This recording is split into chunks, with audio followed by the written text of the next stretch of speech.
War Pugs. So this is something that I've been looking forward to getting to for some time. This is requested by Locke, and this is PancreasNoWork's listing of every single faction in Warhammer Fantasy. Now, Warhammer Fantasy has long been an interest of mine, and thanks to PancreasNoWork, I know a lot more about it than I used to. I mean, I knew the base information about half the factions. Some of the factions I didn't even know existed. And it's one of those things where, even though I'm a big fan of, everybody knows this, like, I'm a huge nerd for 40k. So when it boils down to it, seeing something from basically the other side of 40k is always of interest to me, but it wasn't my main focus. And as time went on, and I don't know how you would kind of explain this. It's like being a real big sports fan, but never really paying attention to hockey, and then finally getting into hockey after a lot of time. It's a weird analogy, but it kind of fits. Fantasy, I learned the most I learned about fantasy, the most I actually looked at fantasy by myself was during the end time situation, because I was so worried they were going to do something like that to 40k. But with Pancreas and a few other people, this entire area has kind of come to life for me. So we're going to jump into this. We're going to learn a little bit. I probably know most of this by now, thanks to Pancreas, as well as a few other creators. Guys, thank you so much for requesting this. Locks, thanks for the request.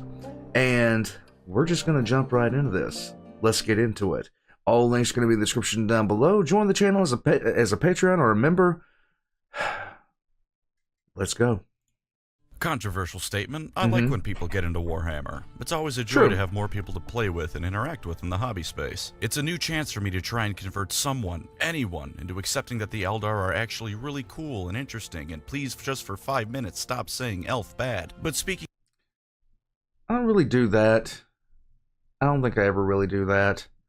I just think the town need to be exterminated. Speaking of elves, every time there's a wave of people that first learn about Warhammer, there's always one thing in common with them. None of them realize there's more to Warhammer than Space Marines, Tyranids, and spikier Space Marines. Yep. There's a whole other pair of settings that also exist, and they just fly right under the radar half the time. And this sucks, because the best Warhammer setting is right there. Yeah, GW ended it, but then it came back. And if you don't want to, you don't even have to collect thousands of dollars of minis to play with this one. Kind of. Warhammer Fantasy has been around longer than even 40k. It's had its ups, it's had its downs, it got blown up for a little bit, but thanks to Total War, Vermintide, and the constant nagging of the community, you can once again play in the old world. With elves, dwarfs, and humans as standard, but also some more out there races, such as magical frogs, rats, and Walmart shoppers. And not enough people know about them. Not nearly enough. And not nearly enough people learn that this setting is even a thing. So I'm going to be doing my part today. Today I'm going to learn you all about every faction in Warhammer Fantasy. Some of them had extensive army lists and plot relevance, some of them languished when unupdated army books for years on end, and some of them until recently were relegated to about 3 pages of background lore. Doesn't matter, we're doing it all. If you can... That's something that happens way too often. Conceivably consider it an actual faction, they'll be here. Think of it as a companion to this video. Okay. That one was me trying to overview the setting as a whole, and this one is about the groups of people in the setting. So let's dive into a world of fantasy and see what all that nonsense about them having the Warhammer is all about. But you're about to start listening to me list off all kinds of factions, and do you know what you could be listening to me with? Raycon and their Everyday Earbuds, the sponsor of this video. Raycon's Everyday Earbuds are some of the finest available on the market, and they've got a new and improved version just to go that extra mile. Let's just get right into the features of these bad boys. Multi-point connectivity, so if you and someone else want to share the music, you can with no problems. Yes. Active noise cancellation, because sometimes the outside world just needs to take a step back for a bit. And a new sleek ergonomic design to make them look and feel better than ever before. Yes. Got a cool protective case to keep them nice and safe. I've got them colored in a nice purple in a galaxy-themed case. It's got a nebula on it and everything. It's nice. You can get them in other options, though. There's plenty of colors to choose from. You know what's better than that? A 32-hour battery life that gets 90 minutes of battery per 10 minutes of charging. I forget to charge my headphones pretty often, and combined with my complete and utter lack of patience, that's usually a bad thing. But the Everyday Earbuds got my back. You can just charge them up for a little bit, and they're good to go. I use them when I'm painting or assembling minis. It's nice and relaxing, and the sound quality lets me tune out the world and get into the swing of things. This is good because, as you can see, I have a lot of minis to work on. My guy. Like, this is what kind of hurts me, is I used to be able to paint. And with my hand being the way it is now, it's just not an option anymore. I mean, painting this room hurt. I miss when I could paint, even though I sucked at it. You don't realize what you miss until you can't do it anymore. But even with your own shopping needs, you can still enjoy the Raycon Everyday Earbuds. Click the link in the description or go to buyraycon.com/PancreasNoWork to get 15% off your Raycon purchase. Hey, plus that's free not shipping. bad. They're already half the price of other brands, and with my link, you can get them at an even better price. There you go. Spice up how you listen to music, podcasts, and more with Raycon's Everyday Earbuds. Mm-hmm. Now then, let's talk about where it all began.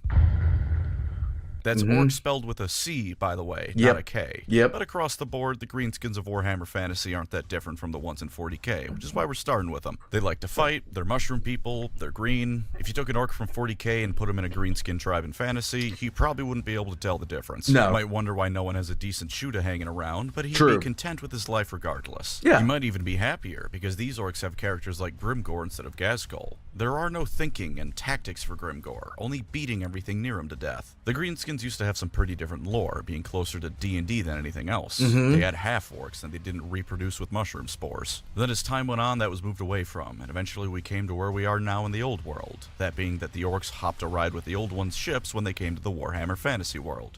More on them later. From there, they naturally began spreading out across the entire world. The Old Ones and their servants did their best to get rid of the orcs, as they did all other races they weren't quite fond of, but you can't get rid of the orcs once they're on a planet. It's just not possible. So nowadays, if you wander around a given area long enough, chances are you'll find some greenskins kicking about, making things worse for whoever lives there. The orcs themselves are one of the biggest similarities between the two settings. The biggest guy is in charge of the tribe, and if you get a real big boss, he might be in charge of multiple tribes. And when you get a really big boss, you can get a whole proper WoW going. When this happens, you usually get a whole lot of dead humans and dwarfs. Painting something red still makes it go faster, painting it blue makes it luckier, and can block arrows from killing the blue-painted orc. And they still love looting. Not nearly as much as... And have you ever seen a purple orc?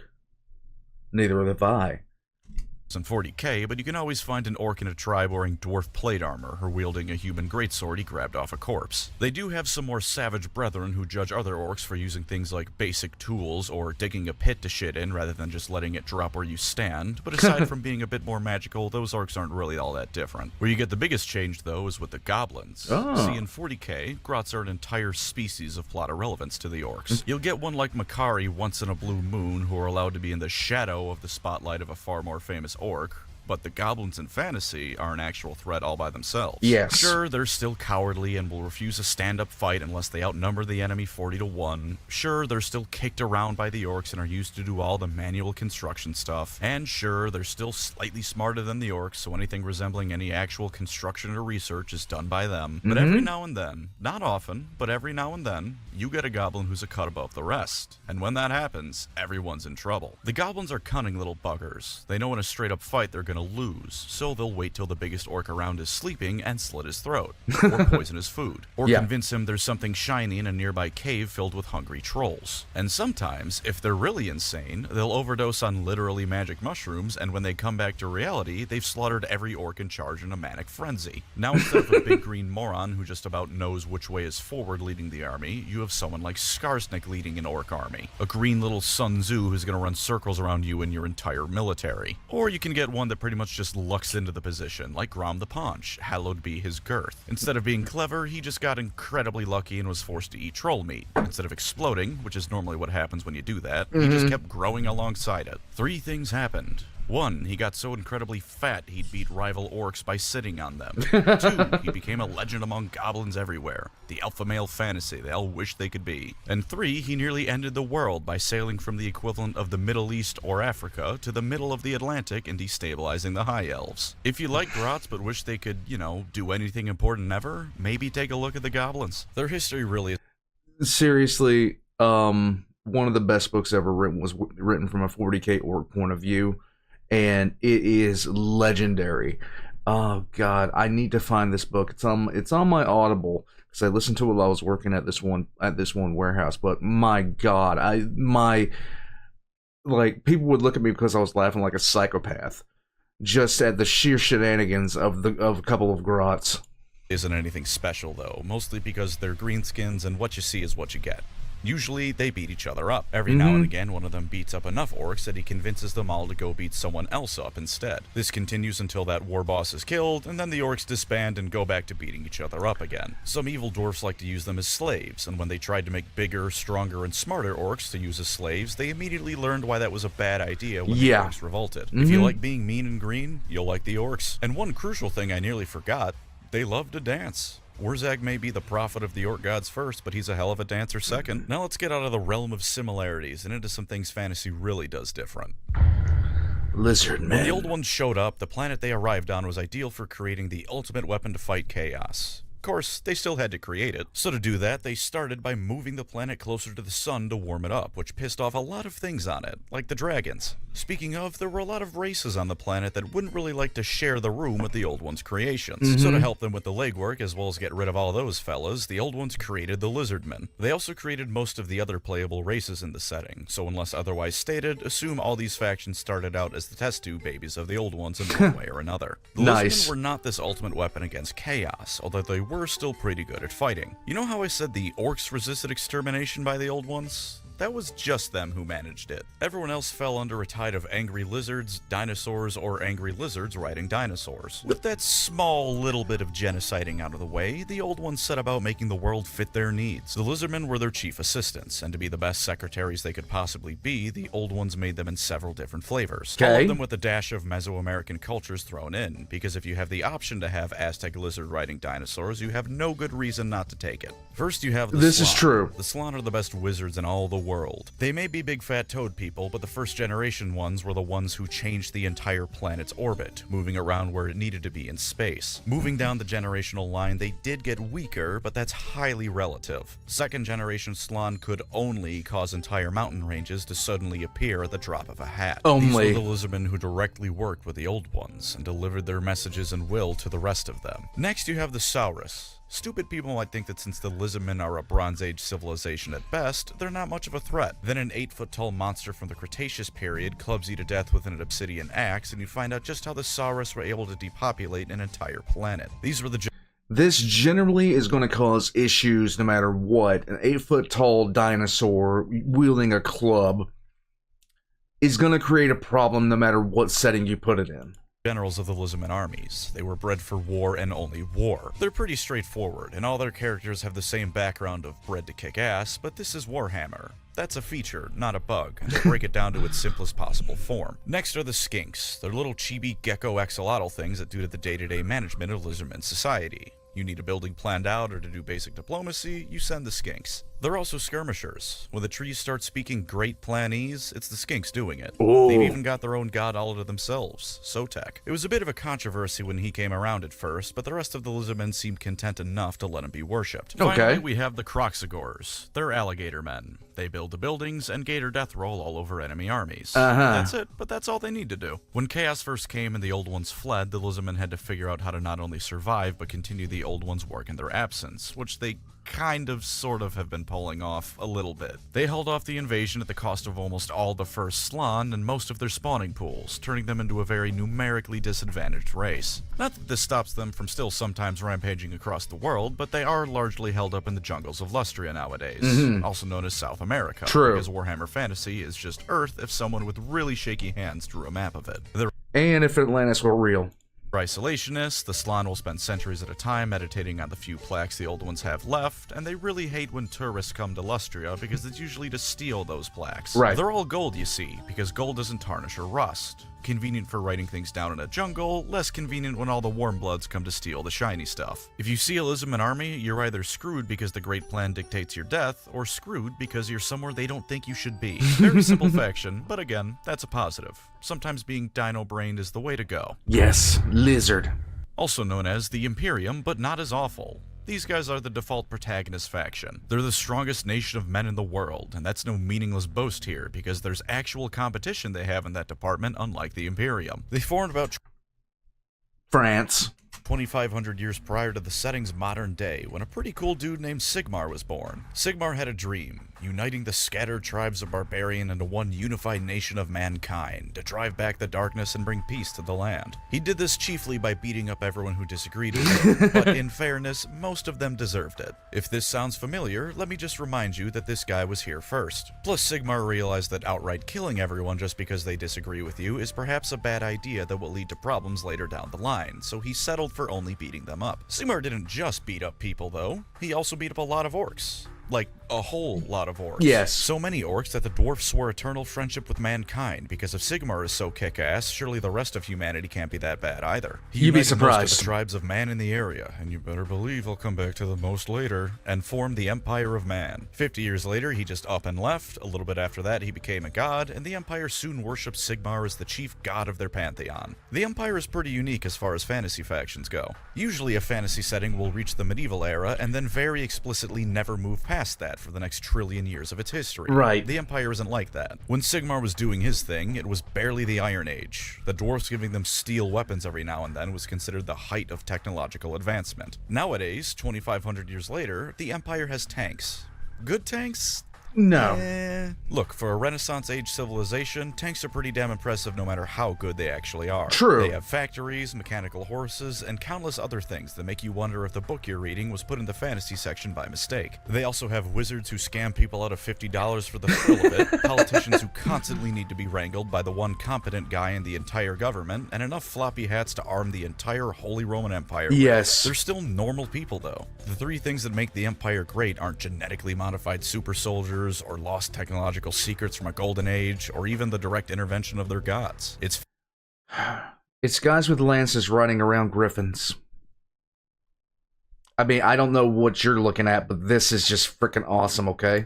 faith, steel, and gunpowder. A whole lot of each. Give a man a halberd, a cause to fight for, and his friends by his side, and it turns out you can push back even the most determined of evil murder Vikings time and time again. Most Warhammer fantasy books follow the Imperial characters around, and you get a good feel for just how fleshed out this land is through them. You've got the Heartlands, sure, places like Altdorf, where it's interconnected with the wider world, magic runs through the very city through its colleges of magic, and elves and dwarfs can be seen regularly. Then you have backwater shitholes like Ostermark, where the people are outnumbered by everything nearby that wants to kill them, and guns are still a scary black magic invention for a good half the population. Or Okay. Everland, whose most noticeable trait is that they hunt halflings for sport there. There's halflings in the What? Empire, by the way. They can vote on the next emperor because they baked a previous one a really good meal. They also had a civil war over pie. Don't be a halfling What? in Everland. You're gonna decorate someone's mantelpiece sooner or later. Of course, this is still Warhammer, fantasy or not. Sure, I said it's not as awful as the Imperium, but it still has witch hunters who will burn you alive for being a wizard, or Right. being a mutant, Right. or just for being a bit too ugly. Because Yes. that's also a sign of chaos mutation. And Yes. it's still a Renaissance age civilization. For 90% of people, this means it's a medieval civilization, but you might see more pretty statues and paintings than your ancestors did. You're The Empire of Man is awful in terms of you wouldn't want to live there, but it's 1,000 times better than the Imperium in just about every single conceivable way. Mainly because the civilians, if you live in a major city, you still have a remarkable amount of freedom. Not much religious freedom, but you still have a remarkable amount of freedom compared to your, average hive city yokel.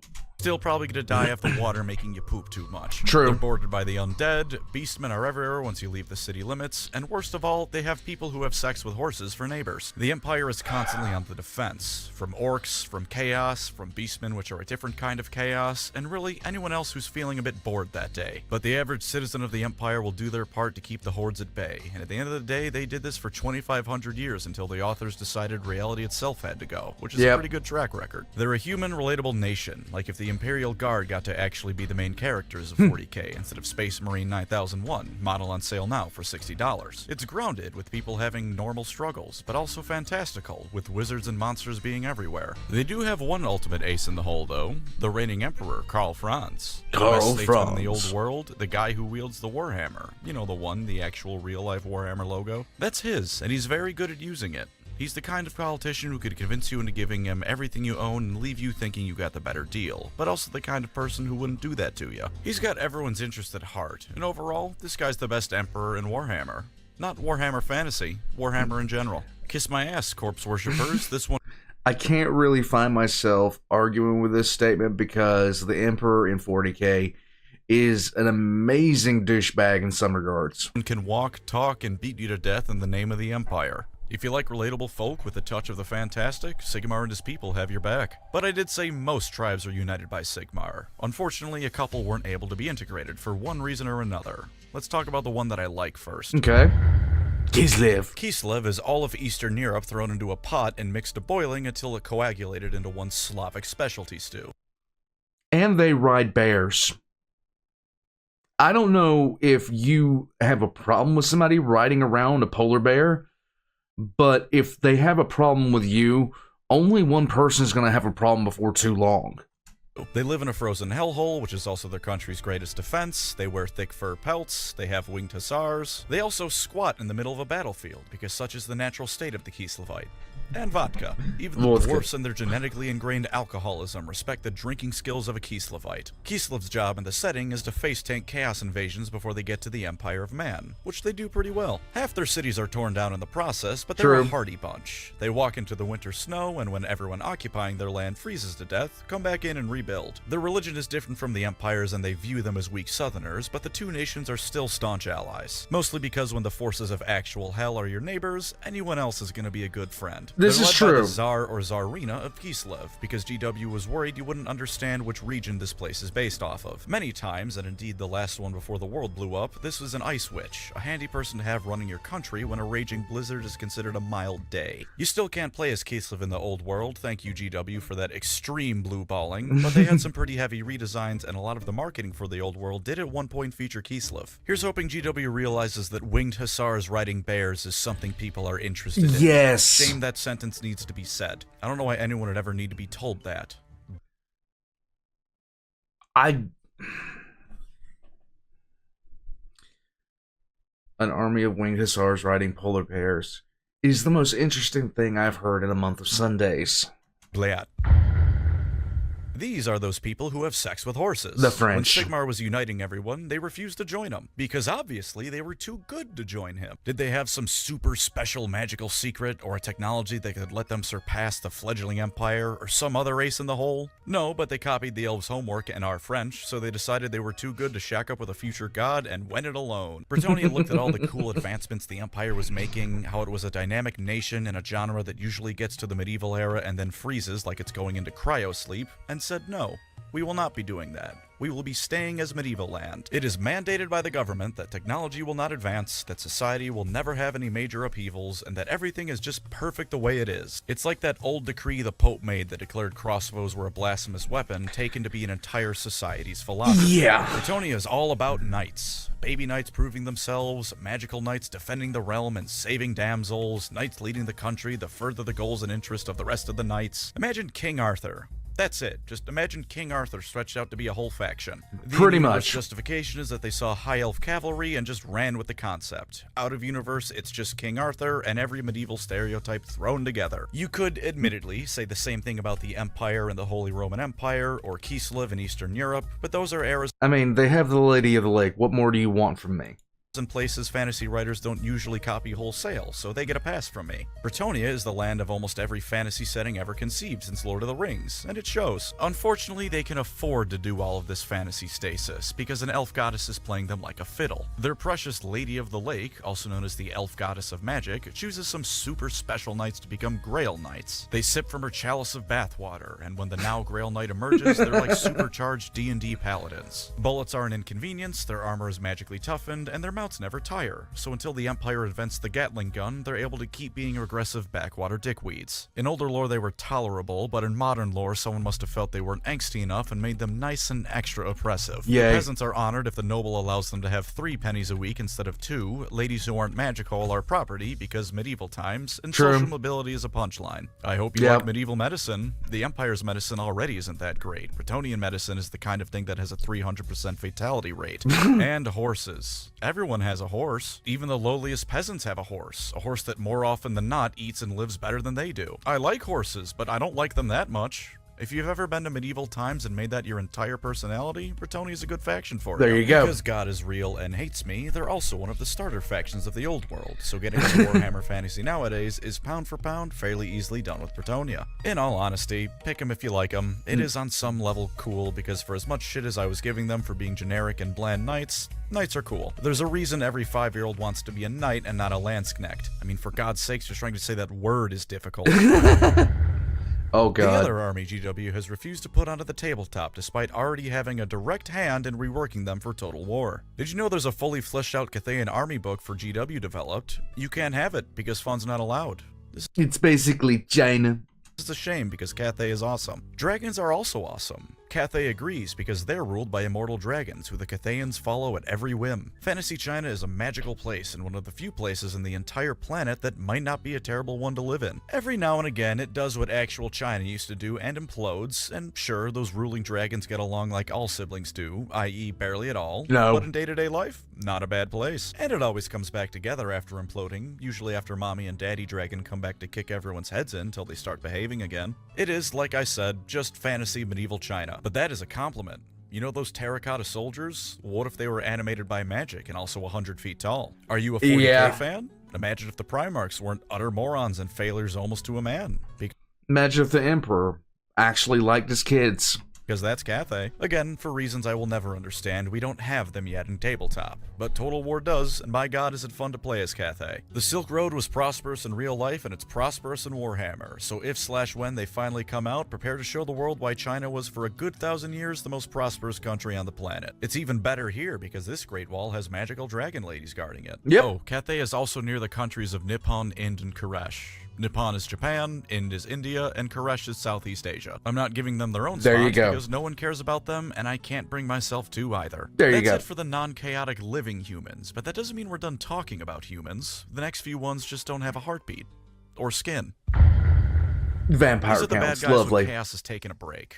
Imagine Dracula, if you will. Now imagine Dracula if he had a 100,000 strong army of zombies, skeletons, lesser vampires, and pretty much anything else that you could find at a Spirit Halloween. The total history of the vampires stretches back thousands of years, but for the purposes of this video, we're only going to go back a few hundred. We go to a fella named Vlad von Karstein, because Get used to hearing that last name, because it comes up quite a bit when talking about the vampire counts. The von Karsteins are pretty much it. As if you haven't caught on yet, this setting is allergic to subtlety. He showed up to the very on-the-nose empire province of Sylvania, which was a horrible place to live. Yeah. It was covered in swamps, the people were dumb and afraid of scary monsters, and because this setting is what it is, they weren't even wrong to be so. When a peasant in real life says the witch made their family ill with the plague, it's baseless superstition. When a peasant in Warhammer says that, there's a good chance they're right. Right. When a Sylvanian peasant says that, they are right. Vlad shows up to this province, marries the daughter of the ruling noble to become its next ruler, and despite being a blood-sucking vampire, this place sucked so hard it was a marked improvement. Even better, him and his wife Isabella actually loved each other. They had vampire kids like Conrad von Karstein, who was insane and liked to twist the heads off of peasants, and Manfred von Karstein, who was the worst. Of course, this wouldn't be Warhammer if everyone was just nice and peaceful, so one day Vlad had a brilliant idea. What was it? What if he was the emperor? Oh. He could live forever and usher in an eternal age of prosperity. Mostly for vampires, but for some of the people too. So he tried to become the emperor. At gunpoint. Zombie point more like, but 100,000 zombies is a lot more effective than most Renaissance age guns were. He failed, but the damage was done. Him, his wife, and their children spread vampirism across the empire. Now Sylvania is barely even considered a part of it, and everyone does their best to ignore it. This is probably a bad move, because every few decades some vampire likes to try their hand at raising a massive undead army to take over the empire with. They all fail, but they're very murderous. Them failing means the empire's population only drops by 20% instead of 100%. Just watch the first episode of Castlevania if you somehow haven't, for what it's like when the Midnight Aristocracy goes to war. Yeah. There's a lot of vampires to choose from, though, to get your specific undead needs satisfied. The von Karsteins are the classic vampires, who want to suck your blood and rule over the night. Vlamians are a vampire KGB, with spy networks in pretty much every place on the planet. Except Lustria, probably. The lizards don't take kindly to that sort of thing. No. Mr. Goyer, what happens if your average Florida resident became a vampire? The Necrocs are evil wizards, and the Blood Dragons are a heavy metal album cover. Yay! If you thought it was kick-ass when Dracula sent the forces of hell to wreak havoc on the living, you'll love the Vampire Counts. But I did mention that some of the undead don't have skin, and vampires usually have that at least. For those fellas, we need to go further south. Tomb Kings. Ancient Egypt. Ancient Egypt. And Cetra sang his own name and title 600,000 times in 5 minutes.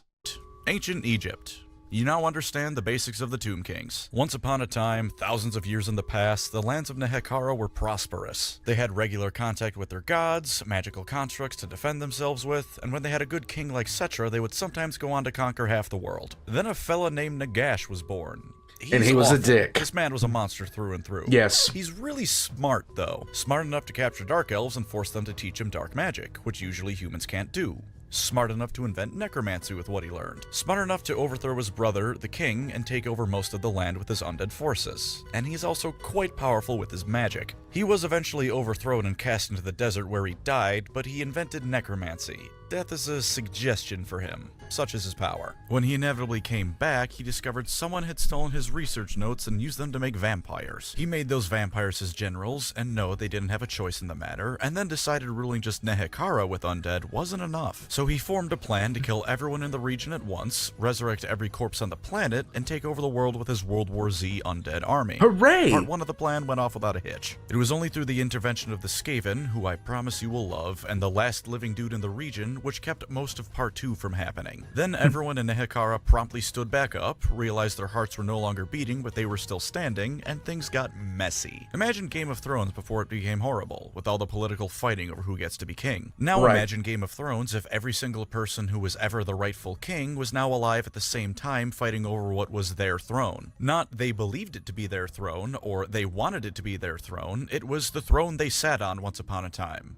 And also they can respawn. And also, most common people were mindless undead skeletons who had the flesh flayed from their bones with the desert winds and could only follow basic orders, like kill that guy who thinks he's the real king. This does not a stable nation make. Luckily, No. the priest woke up that Cetra guy, who cock-slapped everyone until they started behaving again. Now the Tomb Kings no longer have skin, have no clear path to achieve immortal bodies to feel with again that they so crave, and no longer have the backing of their very gods. Fortunately for them, death is more of a suggestion. They can still use magic, even if not quite as good as it was when the gods were helping, and they now have eternity to do whatever they want, as long as it doesn't involve some sort of physical sensation. Sometimes they still fight amongst each other, sometimes they spend their newfound immortality pursuing whatever hobbies they want, and sometimes they sail all the way from Egypt to Sweden and burn half of it to the ground because someone stole their hat. And on the rarest of occasions, a tomb queen will tell a strapping young lad that if they still had functional genitals, she'd fuck him so hard the experience would kill him.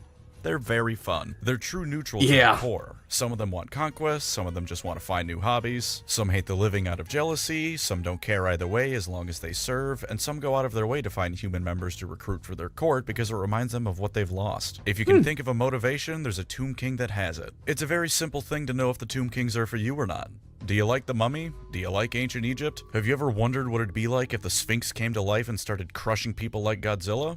Tomb Kings are perfect for you then. And hey, look at that. They're the other starter faction for the old world. Now you can get into fantasy proper without people like me dismissively calling you a horse molester. So now we can leave this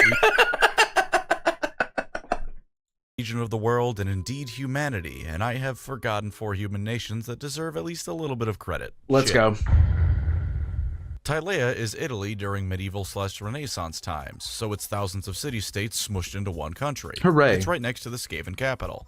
There are worse places to live. Probably Estalia not. is Spain without the colonial empire. Both of these places say they're the first civilized nation in the old world, which the empire disputes. The border princes are the land of whatever the hell you want it to be. It is an excuse to make your own homebrew army, and they fight orcs more than anything. Most of the people there are either fleeing from the empire, leaving the empire in a futile attempt to make it big, and petty nobles. Araby is exactly what you think it is. Turn Aladdin into a war game faction, but only a background faction. And if you think that's me being dismissive of it, It's do not. please read about Sultan Jafar's military campaign against the old world. It's actually got advanced medicine, science, and magical practices and theories, but I can guarantee the only thing you're going to remember about this place is Sultan Jafar. Yes. We're going to start by... Oh god, here we go. You know as well as I know that this is about to be a complete... Oh god, he loves elves more than anything else, except for one particular type.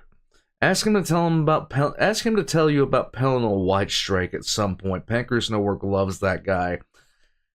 Because the only faction of elves that PancreasNoWork does not like is the Altmer. Clumping all the elves together, because their backstories are all very interconnected. Oh, yeah. Don't worry, they'll each get their own time to shine. Once upon a time, there were just elves. The first species created by the old ones to fight chaos, they were made to be elves. Arrogant, long-lived, and short of the Slann, they're the best wizards around. Then chaos descended, the old ones pissed off, and the elves had no idea what the hell to do. Eventually, a cool elf named Kalidor made a magical vortex, the chief cool elf Anarion grabbed a cursed sword that killed a whole lot of demons, and then everything cooled down a bit. Anarion disappeared, but they elected a new king, so all was okay. His children with his first wife even showed back up to be a bloodline of legendary heroes, though they're also cursed because of that sword. Then Anarion's second wife told their son Malekith that he should be king, convinced him with her boobs because family trees can be shaped like Christmas wreaths. Oh my god, when he had Adam and Eve, as a sponsor, when he talked about her in particular, I was not surprised.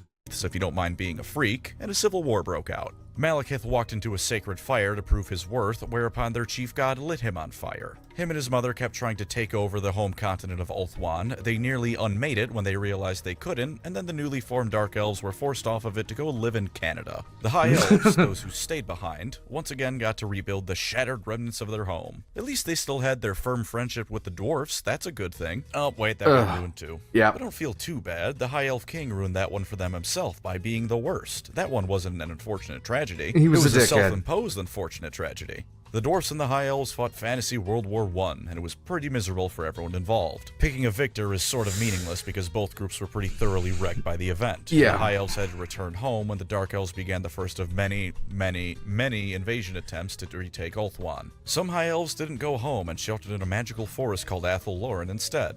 Now we Basically, the event that he's talking about there is something called the War of the Beard, and the High Elves did not tell anybody, including their very, very lucrative trading partners and friends, the Dwarves, about the fact that a bunch of their species had gone a little bit spiky.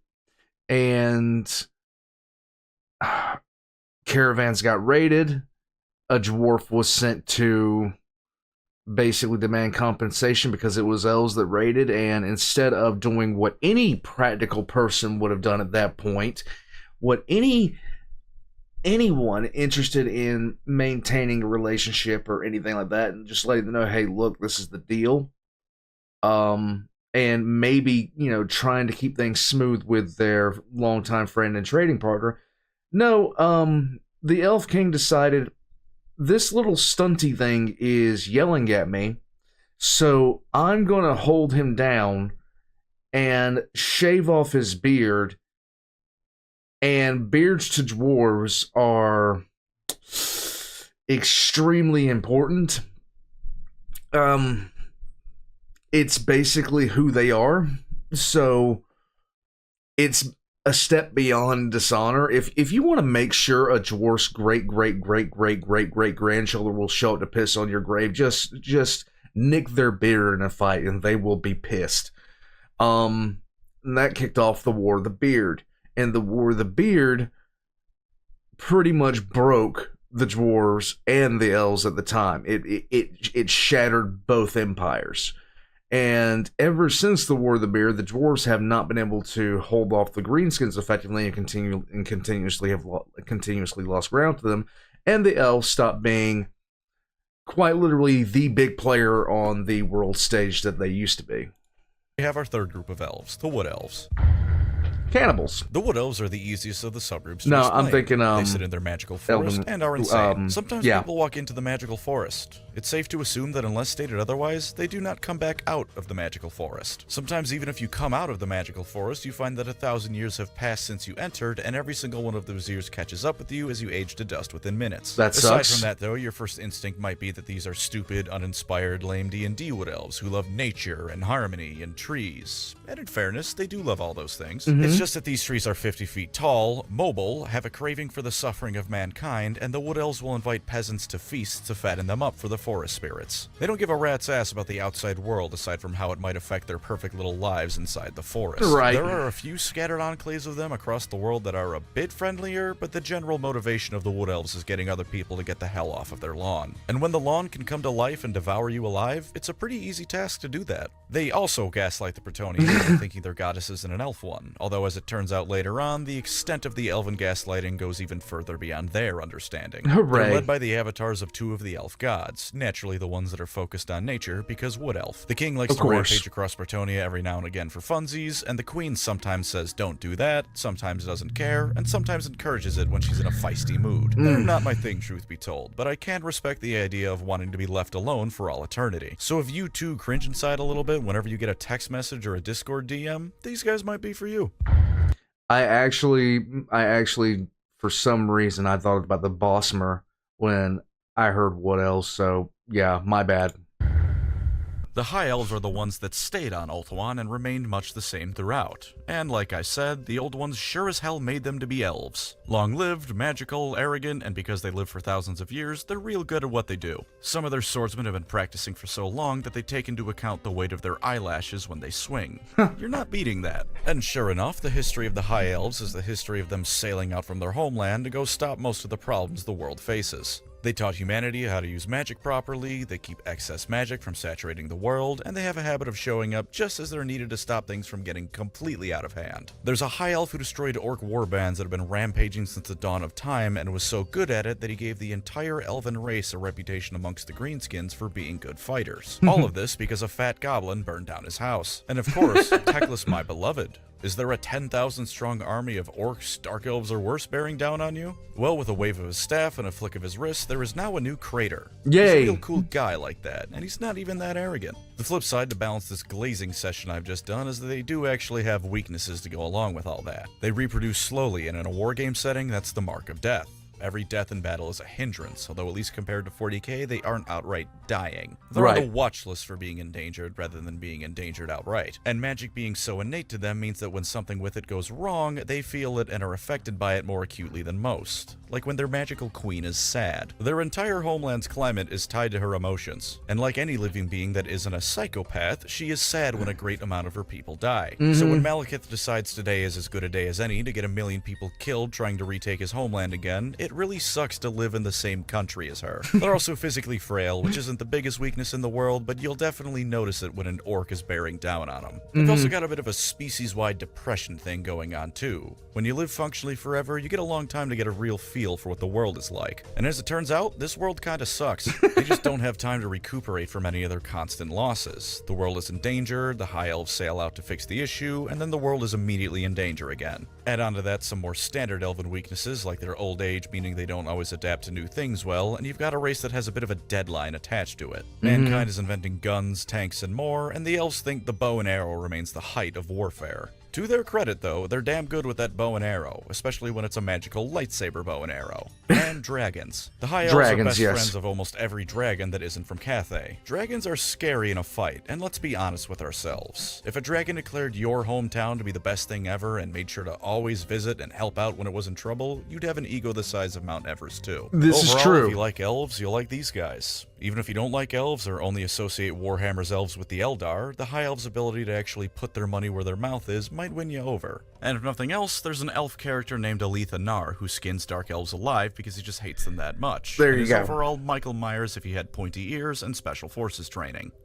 The only problem that I have with the High Elves and the Eldar in general in terms of design is I think their helmets are ridiculous. I mean, I think the helmets of the High Elves and the Eldar are patently ridiculous. Hard to get more unelven than that guy. Speaking of ego, though, Oh yeah, here we go. Take the stereotypical elven arrogance, or if you're not a big fan of the race, elven racism. Now jack it up to the logical extreme endpoint of the concept so that they don't only think they're the best, they think of all other races as vermin that should either serve them as slaves, be hunted for sport, or outright eradicated. Welcome to Nagaroth, friends. It only goes downhill from there. Warhammer North America sucks. It's home to the Dark Elves after they got kicked out of their old home, and the entire thing is either a frozen hellhole, a desert hellhole, or a frozen hellhole bordering actual hell. There's something called the Altar of Ultimate Darkness inside of this place. Do you think anyone that lives here is gonna be nice? No. Sure enough, the Dark Elves aren't nice. There used to be some human tribes that lived in Nagaroth, and then the Dark Elves killed or enslaved them all. They have cities built into mountains they use as ships to raid and enslave others, they kidnapped High Elf children to raise as Dark Elves, and the entire society looks like what would happen if every single Decepticon was Starscream. Murder and treachery are only illegal if you get caught, and if you're powerful enough, not even then. They're led by Malekith and his mother Marathi, the same two elves who formed the Dark Elves 10,000 years prior. Marathi is kind of just always awful, but sometimes if you squint real hard, Malekith can almost sort of a little bit resemble a noble elf hero he once was. Then he does things like instituting the elven god of murder as the head of the Dark Elf pantheon, uses demons as auxiliaries when he invades Ulthuan, and starts the Warhammer Fantasy Triangle slave trade. In spite of failing to retake Ulthuan every time he tries, he's a damn powerful wizard and warrior both. He's just Malekith is a douchebag no matter how you look at it, and the Dark Elves are the third worst Elven faction. Yeah. Actually, no.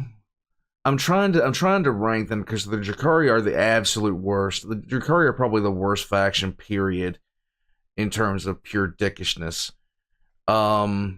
The Drow or the Altmore, well, probably the Drow would be second, Altmore third. No, Dark Elves or Altmore. Pick your poison for fourth place in terms of the most dickish factions in fantasy.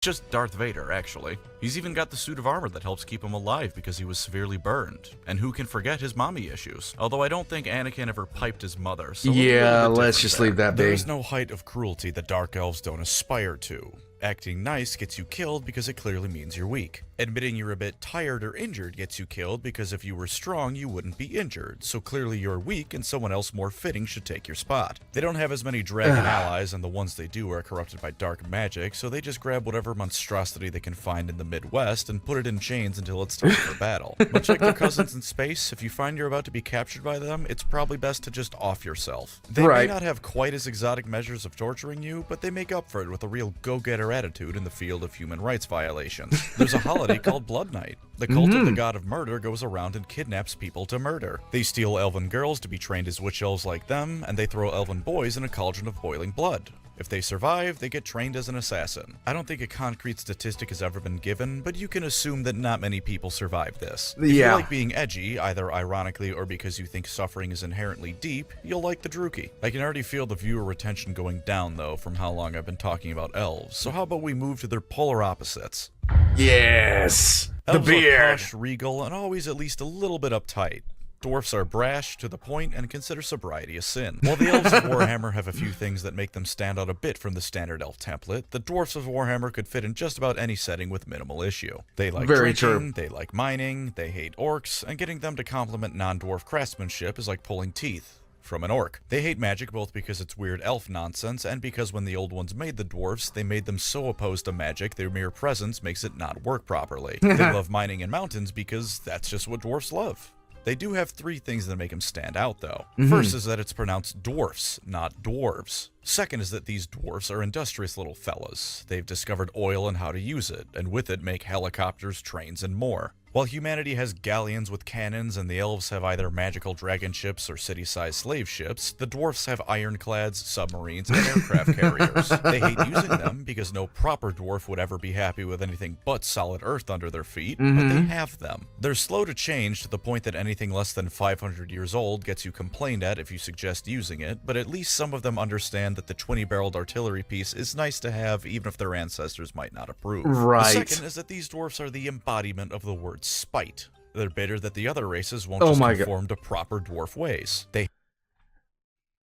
Please let him talk about the Book of Grudges. If he doesn't, I will.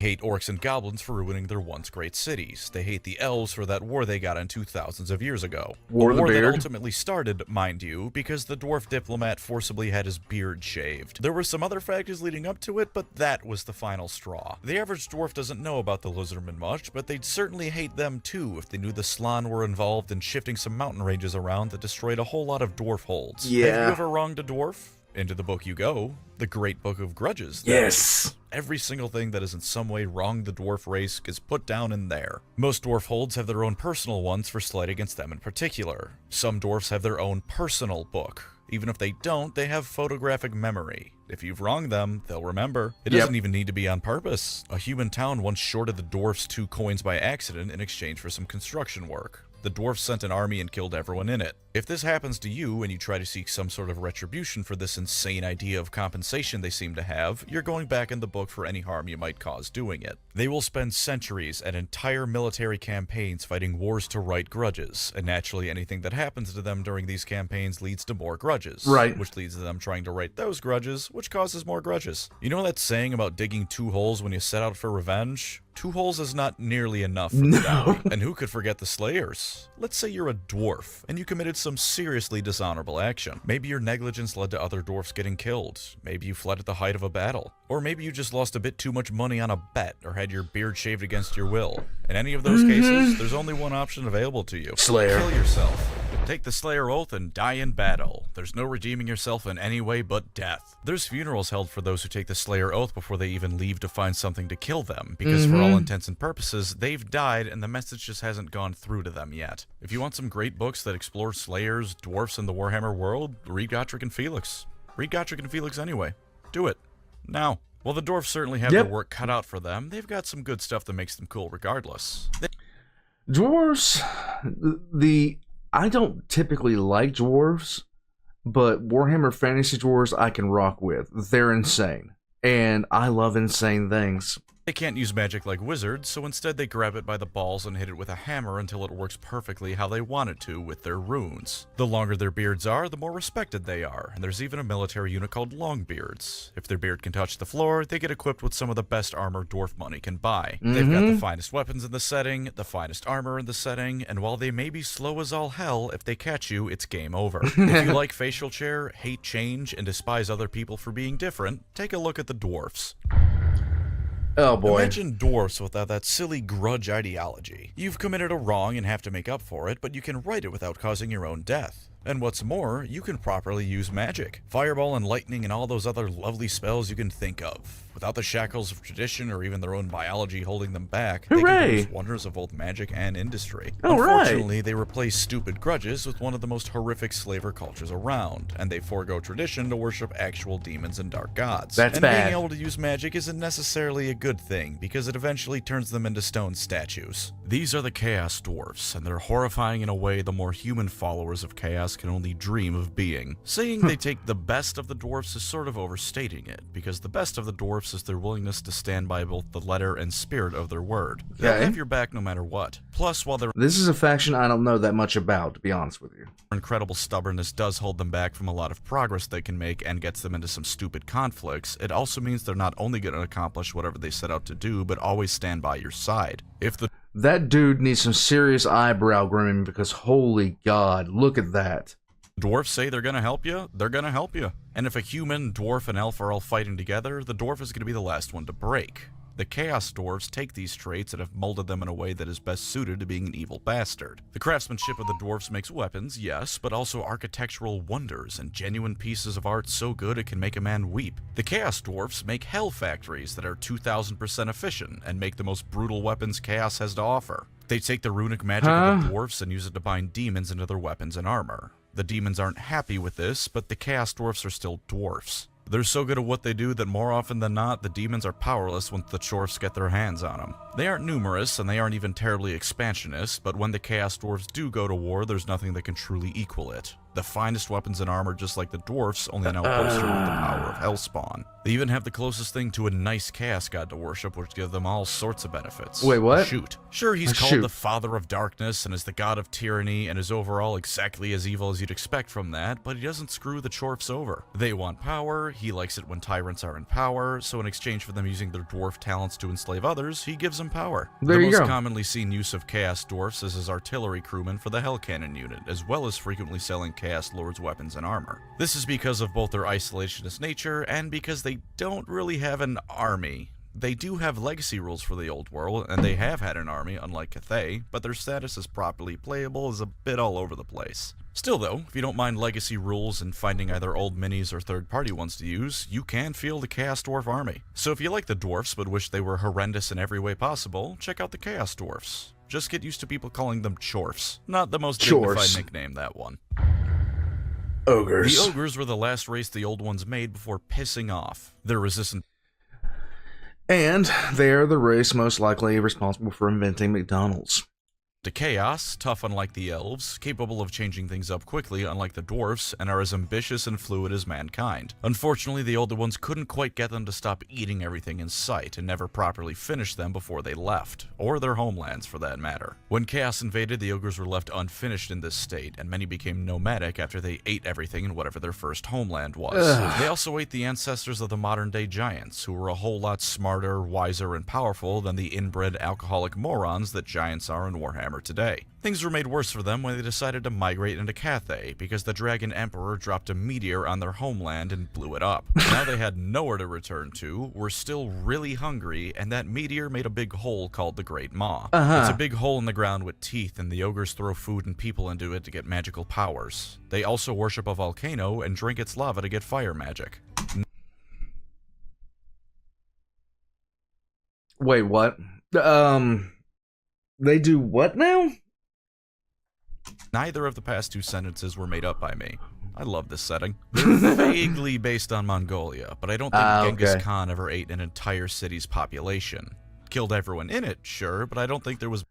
No, he killed half the people in it and then fucked the other half.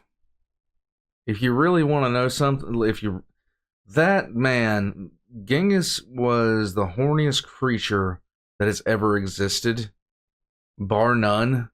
And if you want to know the truth of the matter, there is a very large percentage of humanity that can trace their lineage back to him and his conquests. Mass cannibalism. The ogres, though, do exactly... And I'm not talking about his army. I'm talking literally just him. The amount of women this man impregnated was... Oh, wow. That. Everything about them revolves around food. Their social hierarchy is in large part determined by how fat you are. They have a race of goblinoid slaves called noblars they employ as equal parts pack mule, assistant chefs, and snacks. They go to war to eat other races' food and or the other races. One of the most common ways you'll see ogres around is as mercenaries, because while they are stupid, they're smart enough to realize being a mercenary means you can travel the world sampling all the food you can find, and you'll even get paid for the trouble. There you go. The gut is a sacred part of an ogre's body, to the point that oftentimes it's the only part of an ogre they keep protected with armor. That might sound stupid, but consider they're twice as tall, 4 times as wide, and 8 times as heavy as a normal person, and can reliably defeat demon invasions. The closest thing to an ogre central government is Greece's Goldtooth's tribe that sets up toll booths on the trading routes between Cathay and the Old World. Aside from that, though, they can be literally anywhere. They're happy to sell their services to all races, and sometimes they can even become corrupted by chaos. Being resistant to chaos, corruption, and immune to it are different things, Very especially different. if they willingly join for one reason or another. Sometimes they even embrace the cultures of the places they go willingly. An ogre isn't exactly gonna fit in an imperial noble's party, but are you gonna tell the 9-foot-tall slab of muscle with a racial reputation for eating people that he's being a bit of a slob? No, you aren't.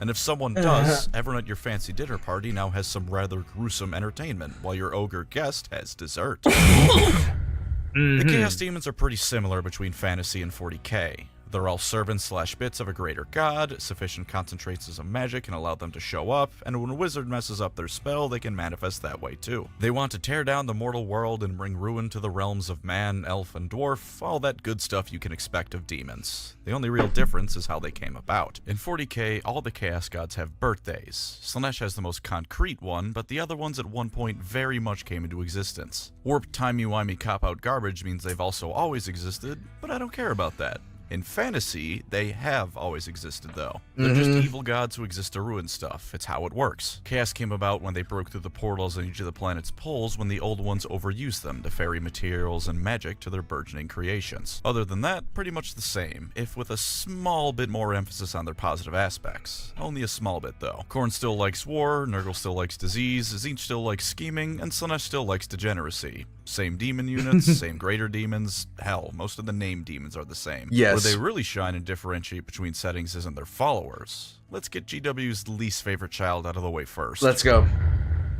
Beastmen are a cross between beasts and men. There was actually, I'm guessing there was an attempt to put Beastmen in 40k for a little bit. They keep on trying to do things to introduce Beastmen into 40k through mutants and through mutation and abhumans, things like that. See the felonids if you need any. But when I read about them in the Siege of Terra, that was a special thing, and I'm guessing that the writer just really wanted to put Beastmen into the Siege of Terra, because they didn't appear anywhere else.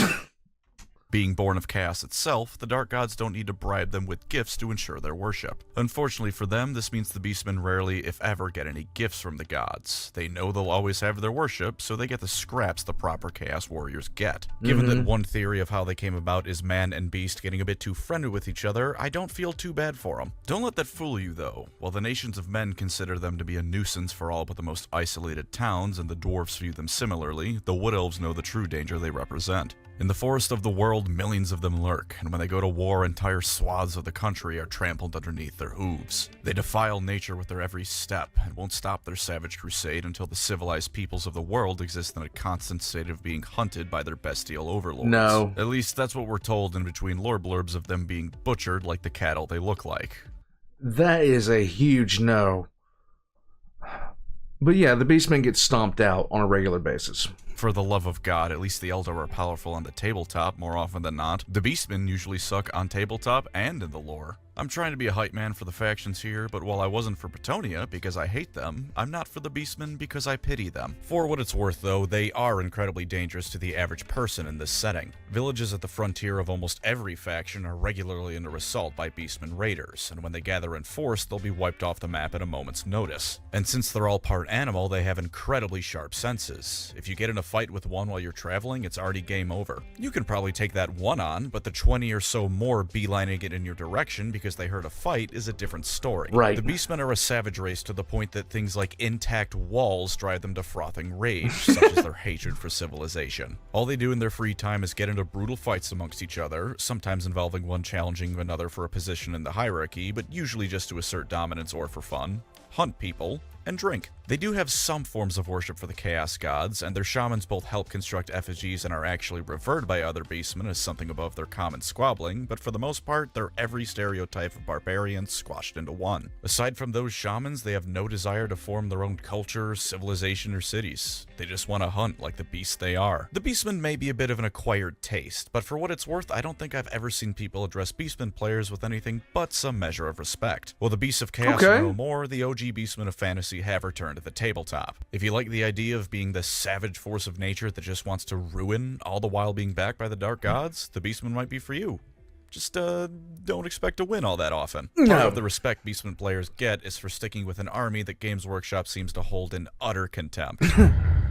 And here's the one they like. I'm incredibly biased, but I do not care for the motivations of most of the traitor legions. No. They strike me as like listening to a story about me and my siblings not getting along when we were kids, which I'm sure... This is really the case. I despise, like, Abaddon their attempted reworking of him for the 50th time, it didn't hit me the right way. I was hoping that they would do something to kind of replace Abaddon as the main big bad, but they just have this addiction with trying to make him into a threat, and he spent 30 years losing, and then they continue to try to make him a threat. I wanted to see someone else come to the forefront. I don't get what I want. Sure is at least partly intentional, but that's not the kind of motivation I want for why someone sold their soul to the forces of hell. Right. At least not on a faction-wide level. By contrast, let's look at the Warriors of Chaos motivations for worshipping chaos. I'd say there's two blanket ones you can say. The reasonable one is that they live in the barren, icy lands of Norska. Aside from the southernmost regions, permafrost covers the whole land. No crops can be grown, and few animals are around to hunt. Because of their proximity to the North Pole, where the realm of chaos intersects with reality, a lot of those animals are heavily mutated, if not outright demonic. A lot of these people are also almost explicitly forsaken by Sigmar, as a lot of the ones who live there now are the descendants of the ones Sigmar forced out when he was forming the Empire. With all that in mind, I think it's at least understandable that these people would turn to the Chaos Gods for protection and worship. If the only option of worship is the guy who's all about plague, you might as well hope he's in a good mood and will keep the plague at bay in exchange for a few sacrificed southerners. The other motivation, while less relatable, is also much more fun. Just wanting to be an evil, powerful overlord. Why do you worship the Dark Gods? Because they give you ultra-powerful cursed armor you can use to give them more sacrifices to gain more power with. There you go. Why do you slaughter in the name of the Blood God and all the others? Because it's fun. Who gives a damn about morality? That orphanage made the mistake of being in front of you, so it obviously had to go. If the Blood Dragons are a heavy metal album cover, the Warriors of Chaos are every heavy metal album cover combined into one. This artwork, it is the Chaos Warriors, okay? It is Chaos. From now, they kind of combine two major elements here. Like when you look at the basic Marauders, you're looking at Vikings. And then you look at these guys, and I'm not quite sure what you're looking at when it comes to these guys. These guys are Death Knights 100, well, not WoW Death Knights, of course. I mean, Death Knights they're just Mad Max on steroids. For the Dark Gods at every possible moment. Let loose your darkest desires onto the world, because you have the explicit backing of the powers that be to do so. The Norskins who live in the frozen north will make pilgrimages to the northern pole and realm of chaos to become true warriors of darkness. If they're unlucky or unworthy, they'll turn into chaos spawn or demon food. If they're lucky or worthy enough, they'll become mighty chaos lords. And if they're really lucky and get just the right amount of attention from their gods, they can become demon princes of chaos, immortal beings with the blessings of the gods themselves to pillage across the world in their name. Hooray. Look at this dude. He has 4 weapons visible alone, and his armor looks like he just grabbed every single bit of scrap metal around and had a demon turn it into something almost coherent to look at. If you want to play the bad guys who revel in being bad guys for the sake of it, the Warriors of Chaos have no equal. No. But believe it or not, these guys aren't the evilest faction. No. I love the Skaven. Take a rat, make it person-sized, walk on 2 legs, and fill it with hate. Now let them outnumber everyone else combined by a factor of 10, give them energy weapons and the foulest of magics, and a desire to see everyone else brought low before them. With that, you have the Skaven, and they are truly glorious. Unlike the Chaos Gods, their god of the Horned Rat has absolutely no positives. His only little territory in the realm of chaos is the realm of ruin. It sucks, and in there is a greater demon of his for every single Skaven, all of whom also suck. With numbers and power like they have, there's only one reason the Skaven haven't already taken over the world. The thing their god and race embodies more than anything else is the word asshole. Other races for sure. They're petty and spiteful enough that even though they don't have any uses for gold, they mine it solely because it inconveniences everyone else. Yep. But they hate each other only a fraction of a fraction less than they hate everyone else. This is They're true. also all power-hungry morons who are convinced that if they were in charge, they could lead Skavendom to victory. This is and even of more course, true. themselves to a life of luxury and power. So one will have a plan to defeat a dwarf army, and then all his underlings immediately begin sabotaging each other to look good for the commander, sabotaging the commander to take his place, and then sabotaging themselves because they're just stupid. They eat each other for food, the Skaven at the top bully the ones below them, and this lovely form of Reaganomics trickles all the way down to the common clan rat bullying Skaven slaves because the rat above him bullied him because the rat above him bullied him. Of course, none of this matters in terms of defeating them. For one, they're rat people. There's a reason the only human-inhabited place on Earth that doesn't have rats is Alberta. The Skaven literally breed like rats because they are. In the time it takes you to kill one, they've already given birth to another 1,000. In a chapter from a Skaven character's point of view, the commanding wizard of the Skaven army remarked it was impressive how they managed to pull off a victory despite only outnumbering the enemy 4-1. When a 4-1 ratio is what they consider to be a pretty even fight, you can rest easy, knowing there's a lot of rats under your feet. Or don't rest easy. I wouldn't. And of course their technology. You should never rest easy around the Skaven because, good God, some of the stories about the Skaven are just insane. And they're so much fun to play in Warhammer.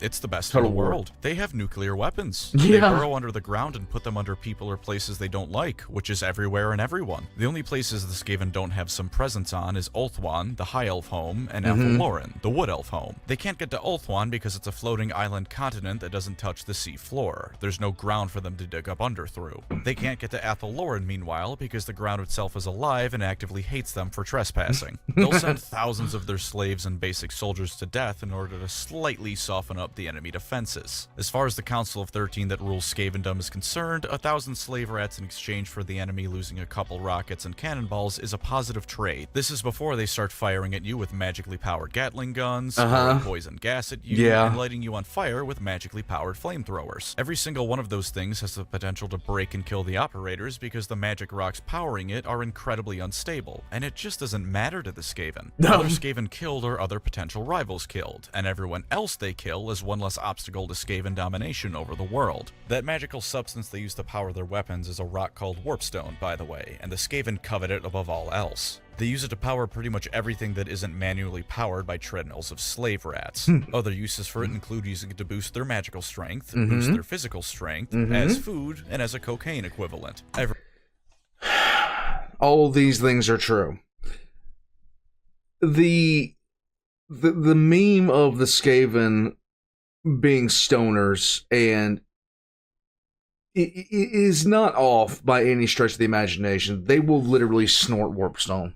Everyone else that touches the stuff either mutates or dies on the spot, and for the Skaven it's nose candy. If they sound goofy, it's because they are. But consider what it's like on the other side of a Skaven invasion. You're walking down the street, things have been a bit rough with the goings-on in the town, but nothing that can't be explained by natural causes. Then all you hear is explosions, the sounds of the most horrifying mutated monstrosities ever conceived, and right as you turn the corner, all you see is dozens of beady red eyes staring at you with full intent to kill and eat you. And that's if you're lucky. On the other end of things, the Skaven are horrifying. There's a lot more about the Skaven I could say, but here's a quick and easy way to know if you like them. If you despise everything about everyone around you, know for a fact you should be in charge of everyone because you're clearly right, and altruism makes you want to curl up and die, you'll like the Skaven. Or alternatively, if you want to rock up to a fantasy setting with machine guns, magical artillery, and nuclear bombs, they're for you too. Yes. I believe that is every major fantasy faction, and a lot of the minor ones. If you're new to fantasy, I hope this was a decently informative primer. If you aren't, I hope something in here was funny. Thank you as always to my wonderful channel members. You are the Warhammer Fantasy to my Warhammer, the backbone of everything that has come before and since. If you'd like to support the channel, feel free to subscribe or become a member. Either way, thank you for watching and take care out there. And now we come. There's a whole faction of vampire pirates I didn't really talk about. For the overall lore, they're just not important, but one of them has the largest navy in the world. That's what Warhammer Fantasy considers forgettable. A pirate vampire with the largest navy in the world. Total War only for the most part, but hey, it's pretty cool to play in that. Hey, you. You're finally awake.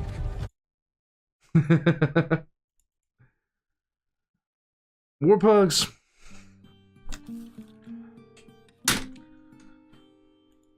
When it comes to Warhammer Fantasy, like I said, I've learned a lot from PancreasNoWork. I've learned a lot from him. The Skaven I knew about just from memes, but after learning about them from him, it is a whole different ballgame. The Skaven, I I don't know if I'd ever want to see them introduced into 40k, because my god, that is so... Do you realize how easy it would be for the Skaven to basically get involved in 40k? Period. The Underhive would be the perfect breeding ground for them. Just, they're probably already there, to be honest with you. They just haven't heard the bell yet and decided to come up. My favorite factions in fantasy are probably, well, of course, the Empire, the Dwarves, and the Orcs, because my god, they're just ridiculous in any faction. The Druchii, however, when I played Warhammer Total War, I decided to give the Druchii a try.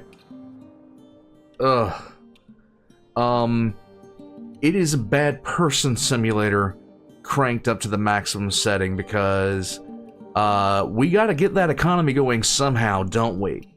And menial labor isn't going to do itself, so we got to, get things to take care of that. I am about to head out from here, guys. I'm going to have his Raycon link in the description below. If you wanted yourself a pair of good earbuds, go check that out. I've learned 90% of what I know about Warhammer Fantasy from PancreasNoWorks, and I'm not sad about it. Guys, please subscribe to this. Subscribe to me. Subscribe to PancreasNoWorks. Join the channel as a member or a Patreon, and I will catch you guys next time. For the rest of the day, though, I'm going to be either doing one or two things. I'm going to be working on the upcoming Vindicar video, recording, and I might be streaming later. I don't know. I'll catch you guys next time.